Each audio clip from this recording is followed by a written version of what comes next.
Esdras, chapitre 6. Alors le roi Darius donna l'ordre de faire des recherches dans la maison des archives où l'on déposait les trésors à Babylone. Et l'on trouva à Ashméta, capitale de la province de Médie, un rouleau sur lequel était écrit le mémoire suivant. La première année du roi Cyrus, le roi Cyrus a donné cet ordre au sujet de la maison de Dieu à Jérusalem. Que la maison soit rebâtie pour être un lieu où l'on offre des sacrifices et qu'elle ait des solides fondements. Elle aura 60 coudées de hauteur, 60 coudées de largeur, 3 rangées de pierres de taille et 1 rangée de bois neuf. Les frais seront payés par la maison du roi. De plus, les ustensiles d'or et d'argent de la maison de Dieu que Nebuchadnezzar avait enlevés du temple de Jérusalem et transportés à Babylone seront rendus, transportés au temple de Jérusalem à la place où ils étaient et déposés dans la maison de Dieu. Maintenant, Tanaï, gouverneur de l'autre côté du fleuve, Sheshtar-Boznaï et vos collègues d'Arphasac qui demeuraient de l'autre côté du fleuve, tenez-vous loin de ce lieu. Laissez continuer les travaux de cette maison de Dieu, que le gouverneur des Juifs et les anciens des Juifs la rebâtissent sur l'emplacement qu'elle occupait.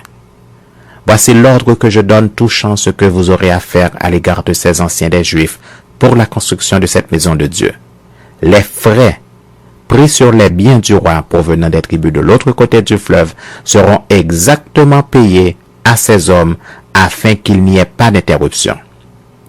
Les choses nécessaires pour les holocaustes du Dieu des cieux, jeunes taureaux, béliers et agneaux, froment, sel, vin et l'huile, seront livrés sur leur demande aux sacrificateurs de Jérusalem jour par jour et sans manquer, afin qu'ils offrent des sacrifices de bonne odeur au Dieu des cieux et qu'ils prient pour la vie du roi et de ses fils. Et voici l'ordre que je donne touchant quiconque transgressera cette parole.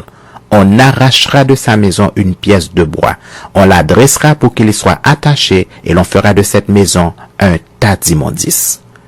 Que le Dieu qui fait résider en ce lieu son nom renverse tout roi et tout peuple qui étendrait la main pour transgresser ma parole, pour détruire cette maison de Dieu à Jérusalem. Moi, Darius, j'ai donné cet ordre, qu'il soit ponctuellement exécuté.